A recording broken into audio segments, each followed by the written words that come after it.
But I wanted to come today to just make a few points and then to hear from you about what's on your mind, about what we need to do right here in South Los Angeles. Because part of why I'm running for president is to make sure that nobody feels invisible anymore. You know, I'm tired of Americans feeling invisible. If you don't have health care and you don't know where to go and your hospital closes, you sure feel invisible, don't you? And if you're a young person trying to work, taking care of your children, you can't get quality, affordable child care, nobody cares, you feel invisible. If you're trying to start a business and you can't get access to credit, you feel invisible. If you can't pay your energy bills to heat or cool or fill up your gas tank, you feel pretty invisible too, don't you?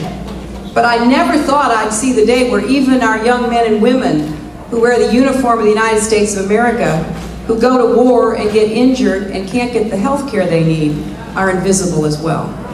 Well, I'll tell you, that's not the way America's supposed to work. We're supposed to be seeing one another, listening to each other, respecting each other, and then working to make our country better for everybody. And I'll tell you what, when I am president, there will not be any invisible Americans. We will all be invisible.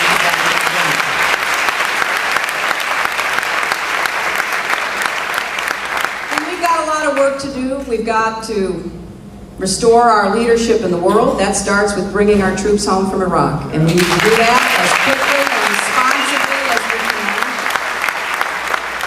can. And then we've got to get back to working with the rest of the world.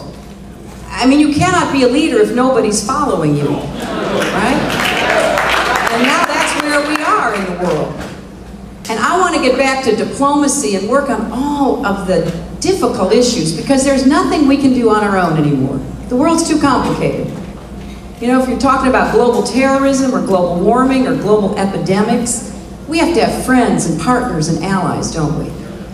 And so we're going to end the era of cowboy diplomacy, and we're going to start working with people and building alliances and coalitions together. And here at home, we're going to rebuild the economy so that more people can have a real shot at a better life. We're going to start with creating more of those jobs. You know, back in the 1990s, under my husband's presidency, we saw 22 million new jobs created. We've been losing jobs under this president. We need to get back to making America work everywhere. And there are a lot of things we can do. You know, Magic's been involved in some of this. We need to get back to empowerment zones and reinvestment programs and giving communities a real shot at attracting and building job opportunities. That's what he's doing. That's why so many people look to him as a model for bringing all kinds of jobs into areas that other people may not pay much attention to.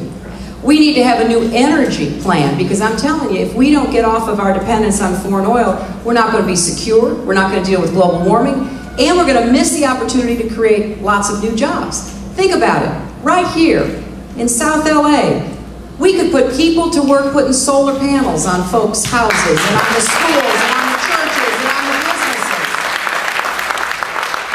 We could use all different kinds of alternative energy. You know, there are vacant lots where we could put windmills up. And then all of a sudden everybody in the area would get cheap energy. So then you'd get more people wanting to come and put their jobs there. We got to start thinking creatively and figuring out how we're going to have a new approach toward creating jobs and dealing with our energy challenge.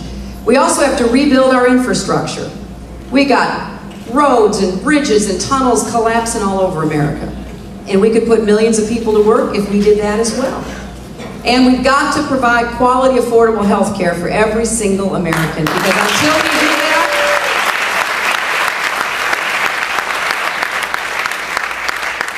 we're never going to be the country we should be. We have 47 million Americans without insurance. But we got millions more with insurance, except when the doctor says, here's something you need, the insurance company says they won't pay for it.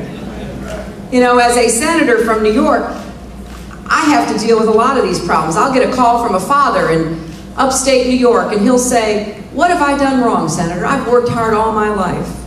I've paid my premiums. My family's been healthy. We never needed to use our insurance. And now all of a sudden my boy is really sick, and the doctors say there's only one place in the country where he can be taken care of.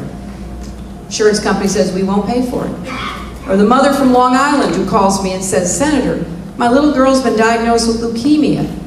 And the insurance company, says when the doctor tells them that she needs a stem cell transplant, well, they'll pay for that, but they won't pay for the donor search to find a match. So, I argue with the insurance company and my staff argues. That's what we all do. And then finally the insurance companies get a little embarrassed and they say, okay, fine, we'll let the boy have the operation. We'll do the donor search for the little girl. It should not take a United States senator to get a mother or a father the health care that their son or their daughter deserves to have. So we're going to tackle this problem once and for all. It's something I know a lot about, and I know how hard it'll be. Because we can't do it unless we rein in the health insurance companies and the drug companies. It can't be done because there's too much money going to them. We can't do it if we don't empower nurses and doctors to make the decisions again.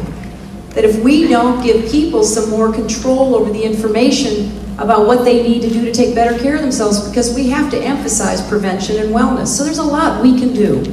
And I'm going to be introducing a plan on Monday that I think would lead us in the right direction. And then we've got to deal with education. We're here in this wonderful magnet school.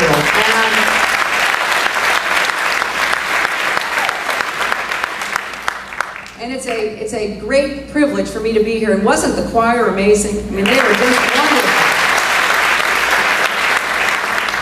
But education of a child starts the minute that child's born.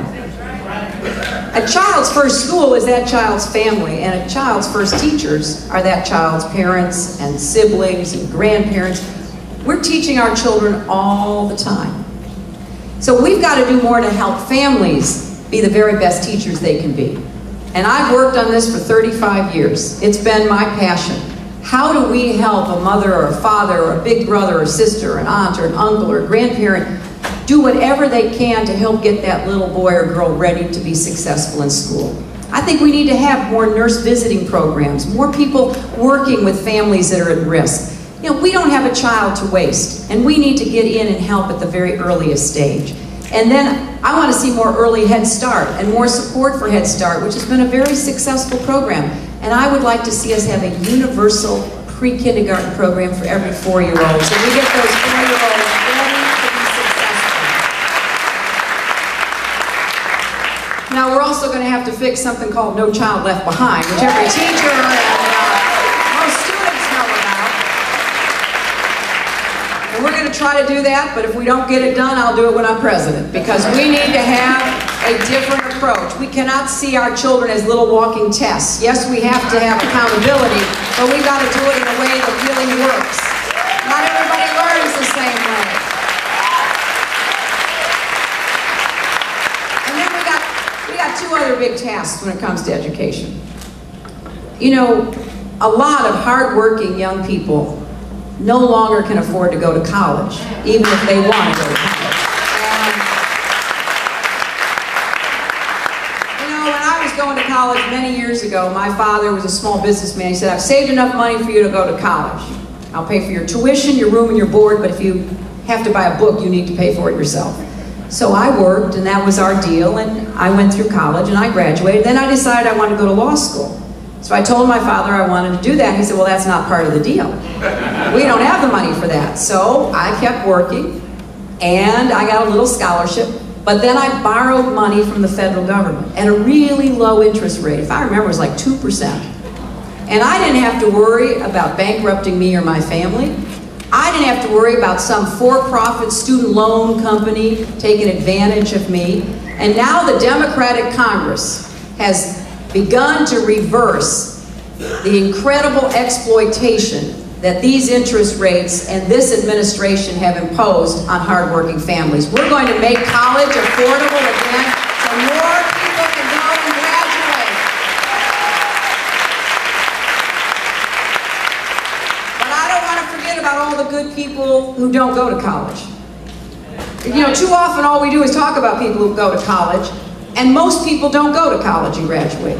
And these are people who are our brothers, our sisters, our friends, our neighbors, and we need them to get more training and education. And we need a program so that they can get the jobs that are going to be available, rising incomes and opportunities